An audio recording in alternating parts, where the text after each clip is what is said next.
There's a summit with Xi Jinping and there's a deal to be signed. That's about as positive as it gets. He also talked about the wall. He says we're going to get an extra 200 miles of wall built very soon. This as the president sends 1,000 more active duty troops to the border. We're on it all for you. Joining us now, Phil Orlando, Chief Equity Market Strategist with Federated Investors. All right, Phil. My contention is, and the Dow is now up 150, that the market doesn't care what kind of a deal it is, so long as there's some kind of deal. Am I right? Well, I think you're exactly right, because if you look back at this 20% collapse that we saw in the stock market in the fourth quarter of last year, that collapse was predicated on the expectation that the economy was going into recession. The China trade deal was going to blow up, and the Fed was going to somehow over-tighten the economy and invert the yield curve. Now we've got the Fed sort of on pause.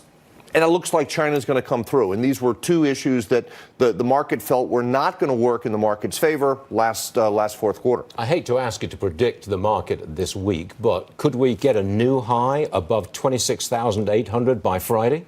We like to look at a longer-term perspective. I don't blame you. Now, our forecast was ridiculously aggressive, as you pointed out. Yes, from the Christmas Eve low, we were forecasting a 32% increase in stocks by the end of this year to 3,100 on the S&P, and we're sticking to that number. Okay, we'll come back to you in a second. Thank you. The president also was talking about having a border wall, that it would save a fortune, and that we'll have another 200 miles of border wall built, and soon. Lisa Booth is with us, Fox News contributor. That's a pretty aggressive stand on the wall. It sounds like he's going to do it. It does sound like he's going to do it, but what I think is going to be interesting is Democrats in the House want to bring forward a resolution of disapproval regarding the wall. Then that's going to force a vote in the Senate and put some Republicans in the Senate in a difficult position between deciding to either try to nix the wall in that vote or to stand with President Trump. So things might get a little dicey in the Senate. But he's not backing off. Not at all. This man's not backing off. Well, he can't. I mean, this was one of his signature campaign promises. I will say politically, I wonder if the argument is stronger without the national declaration, because if you stand on the issue alone of law and order, that's one of the key issues that President Trump also ran on. And I think that the debate around immigration, particularly with the conferees, was illuminating, because what you saw, you had Democrats literally wanting to reduce the amount of ICE detention beds, allowing criminal legal aliens to run the streets. They did not support a border wall. So you had Democrats basically show their cards as people that support illegal activity on the southern border. You had Senator Bob Menendez, come out and say that it is not criminal to cross the border undocumented. He said this on CNN. So you had Democrats basically show and embrace illegality, illegal immigrants. And so I think that is a stronger debate for President Trump of sort of showing the drastic or the very much differences between the two parties. And now the debate kind of gets muddled, because the debate's going to be around the national security declaration and if he has the authority to do it or not. Whereas the debate just simply on one party supports illegality, the other party supports law and order. Stay there, Lisa. Got more for you in just a second. Sure. I want to check the market, because we had a rip-roaring rally, up almost 200 points from the opening bell. Now we're up about 150. A couple of individual stocks moving. Barrick Gold offers to buy its rival, Newmont Mining. It's an all-stock deal. Not much stock price movement, but that's the two biggest gold miners in the world getting together, probably. Roche buying US-based gene therapy specialist Spark. They're paying $4.3 billion. Why? Well, Spark is working on treatments for hemophilia, Huntington's disease, and Pompe. I'm not sure how you pronounce this. Pompe. Pompe, I believe. Yes. That's a disease which causes blindness. Spark's going at it. They're worth a lot of money. Look at this. GE is going to sell its biopharma business to Danaher for $21 billion. That's enough to put GE back at $11.30 a share. What a gain. 11% this Monday morning. All right, everybody. Now this. Bernie Sanders is a socialist. He has spent his life in politics opposing capitalism, profit, rich people, billionaires, inequality, you name it. Most aspects of America's financial life he dislikes, and he dislikes them intensely. That's why he always seems so angry. His demeanor is barely suppressed rage, except when he's talking about the good old days in the USSR. We found some comments from the 1980s. A wholly different Bernie Sanders emerges. He actually praised bread lines. Okay? I think we've got a full screen of exactly what he said. Yeah, here we go. It's funny sometimes. American journalists talk about how bad a country is because people are lining up for food. That's a good thing. In other countries, people don't line up for food. Rich people get the food and poor people starve to death. My, oh my. Now, that's an interesting justification for breadlines, I'd say. But as they say, wait, there's more. Bernie Sanders praised the virtue of Soviet Russia's public transportation, in part the Moscow subway system. Quote, the stations themselves were absolutely beautiful, including many works of art, chandeliers that were very beautiful. It was a very effective system. It seems strange to see the fiery Bernie so much at ease, but then he is a true believer. That is a political liability today. That's my opinion.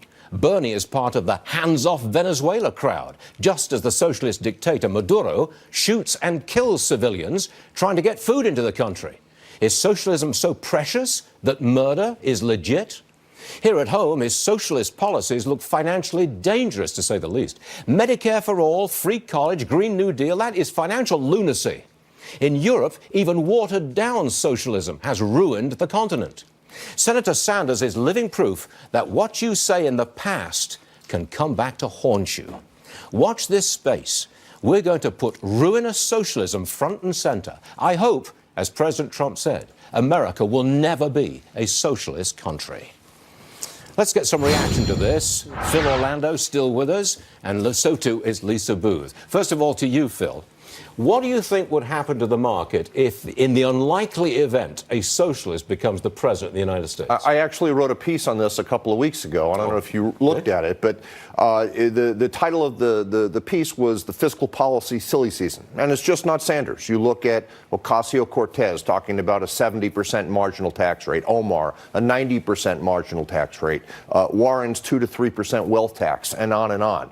There, in our view, no risk of recession in 2018 or 2019 or 2020 based upon the way the economy and the labor market are going. So the follow-up question is, Phil, clients ask, what could possibly push us into recession? And there were two things, a fiscal policy mistake or a monetary policy mistake. Now, I think the Federal Reserve is in a good place right now, which means that if the pendulum does, in fact, swing to the left in the 2020 election, and these things that we're talking about become essentially the fiscal policy law of the land in 2021, that's a potential risk of an economic downturn. And as we run up to the election, if it looks like the left is really going to have a position of power, that would hurt the market. Whether they win or not is another story, but just running up to the election. Well, certainly the second half of 2020, that becomes a focal point. Yeah, absolutely. How do the polls look? How do the debates look? And what might the results of the 2020 election be? All right, Phil, we appreciate your wisdom. Good stuff.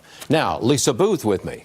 I went out of my way to say that here's an example of where what the man said in the past could come to bite him and haunt him today. What do you say? Well, and he also enjoys all this from his 3 homes, his $600,000 beachfront home that he owns, so clearly he enjoys the nicer things in life. But where I disagree with you is I don't know if it's a political liability, because Bernie Sanders was once out of the mainstream of the Democratic Party. He is no longer. Gallup found last year that more Democrats support socialism than they do capitalism. Our own Fox News poll recently found that 43% of Democrats support socialism. If you look at the policy, like Alexandria Ocasio-Cortez, marginal tax rate, 70% marginal tax rate for the highest earners in the country, the majority of Americans support that, include 45% of Republicans. If you look at single payer on its face, the majority of Americans support single payer. It's not until they find out that with increased taxes, also the lack of quality care that it would lead to, then the breakdown in support comes. So you cannot underestimate the allure of socialism. It has to be explained. And Republicans and capitalists on both sides of the aisle will lose this debate unless they make those arguments clear. Hold on a second. I've got a presidential tweet just coming in. Let's all go through this together. Why on earth would any Republican vote not to put up a wall or against border security? Please explain to me.